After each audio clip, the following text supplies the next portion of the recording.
सुप्रभात और जय मसीह आप सभी को। मैं गीतमाला बोको आप सभी को इस संडे स्कूल क्लास में स्वागत करती हूँ। आइए आज का क्लास शुरू करते हैं। आज का हमारा टॉपिक है Jacob the deceiver. Jacob the deceiver, धोखेबाज याकूब। अगर इसे हम बाइबल में देखेंगे तो जेनेसिस चैप्टर 27 में हम इसे मिलेंगे। Genesis chapter 27। तो आज का मेमोरी वर्स देखते हैं। आज का मेमोरी वर्स है साम चैप्टर 119 वर्स 36।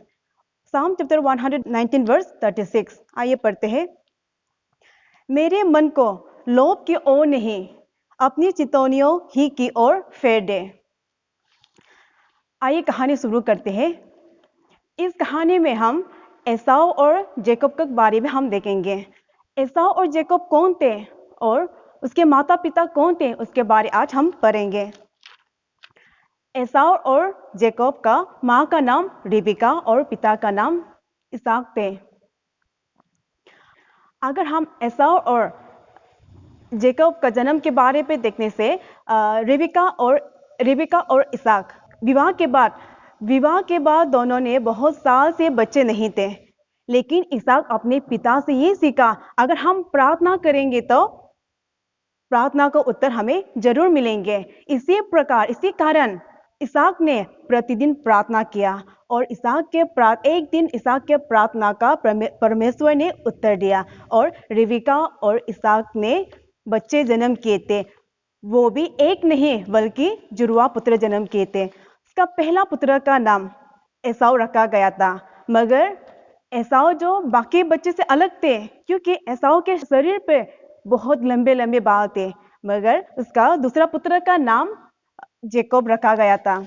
जब एसाव और जेकब बड़े हो गए थे, उन दोनों ने अलग अलग काम किया। जैसे एसाव ने बड़ा होकर शिकार करने वाला यानी कि शिकारी बना और जेकब घर पर रहकर अपनी माँ के साथ खाना पकाना सीखा, जिसके कारण जेकब को एसाव से अधिक रेबिका ने जेकब को प्रेम करती थी। इस कहानी को हम दो धाराओं में देखेंगे, पहला धोखा और दूसरा धोखा। पहला धोखा और दूसरा धोखा क्या है? क्योंकि जेकब ने अपने भैया जो अपने बड़े भाई से वो 2 बार धोखे दिए थे। तो आइए पहला धोखा किस तरह से और कैसे हम जानेंगे। पहला धोखा हम जानेंगे। एक दिन जाकोब अपना सबसे स्वादिष्ट दाल बना रहे होते हैं, यानी कि भोजन बना रहे होते हैं, और दूसरी तरफ जो एसाव जो सुबह से शिकार करने के लिए वो जाते हैं और बहुत भूखे से वो वापस लौटते हैं। और उसी में एसाव ने अपने भाई जाकोब से कुछ भोजन मांगते हैं, मगर उसके स्थिति को देखकर जेकब ने एसाव से उसका फायदा उठाते हैं और कहते हैं, अगर मैं तुम्हें ये भोजन देंगे तो उसके बदले में तुम्हें मुझे तुम्हारा जन्म अधिकार देना होगा। मगर एसाव ने इसे स्वीकार नहीं किया क्योंकि ये विरासत परमेश्वर का दान था, इसीलिए वो स्वीकार नहीं किया। मगर अंत में वो दुविधा में फंस गए थे। बहुत सारा भूखे के कारण एसाव दुविधा में फंस गए थे और वो जो जेकब का मांग था उसे स्वीकारा। और एसाव इस मूर्खतापूर्ण कार्य से परमेश्वर को निराश किया और अपने जन्म अधिकार को केवल एक समय के भोजन के लिए गंवाना पड़ा। यही था उसका पहला धोखा। और आइए हम दूसरा धोखा देखते हैं।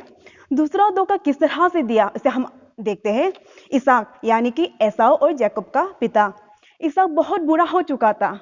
बहुत बुरा के कारण उसका आंखें कमजोर हो चुके थे। उसका बुढ़ापे के कारण से उसका आंखें कमजोर हो गया और वो अच्छी तरह से वो देख नहीं सकते थे। और अपने पसंदीदा पुत्र यानी कि एसाव को वो मरने से पहले आशीष देना चाहता था। वो आशीष एक विशेष वादा था जो परमेश्वर ने उनका दादा अब्राहम और उनके पिता इसाक के साथ किया। इसाक को एसाव के भोजन से बहुत पसंद था और इसी कारण इसाक ने एसाव को शिकार के लिए भेजा गया था, क्योंकि इसहाक का एक इच्छा था कि वो मरने से पहले वो उसका शिकार का वो भोजन करे, और वो भोजन के बाद उसे आशीष देंगे।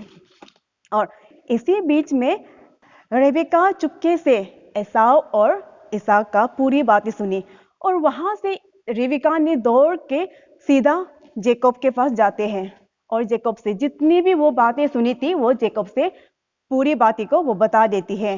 क्योंकि रेबिका ये नहीं चाहती थी कि एसाव जो पिता का पूरी आशीष मिले, रेबिका यही चाहती थी कि एसाव के बदले जेकब को पिता का आशीष मिले। तो तुरंत उसी में ही रेबिका ने जेकब को जल्द से जल्द 2 बकरी लाने को कहते हैं। उन 2 बकरी को रेबिका ने ऐसे तैयार करेंगे कि उसे इसहाक ने भी पहचान ना सके कि वो जेकब है। इसी तरह रेबेका अपने पसंदीदा बेटे यानी कि याकूब को एसाव के बदले पूरी आशीष मिलने की योजना बनाते हैं।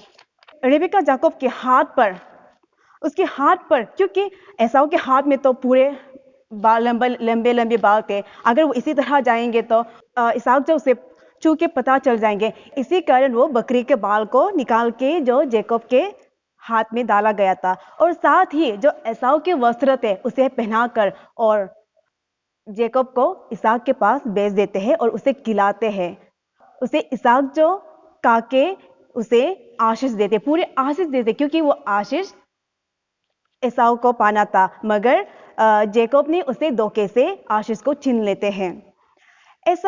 ऐसा पूरी असलियत को पता चलने के बाद रेबेका ने जेकब को उसके भाई के पास में बेच देते हैं, हारान बेच देते हैं। इसी तरह जेकब अपने बड़े भाई एसाव के आशीष को चुरा लेते हैं। यही है हमारा 2 धोखा।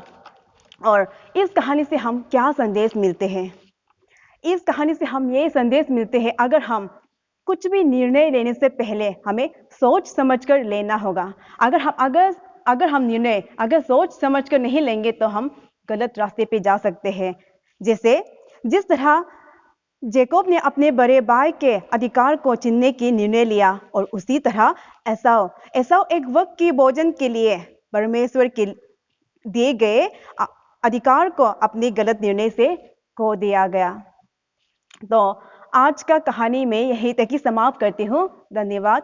आमीन।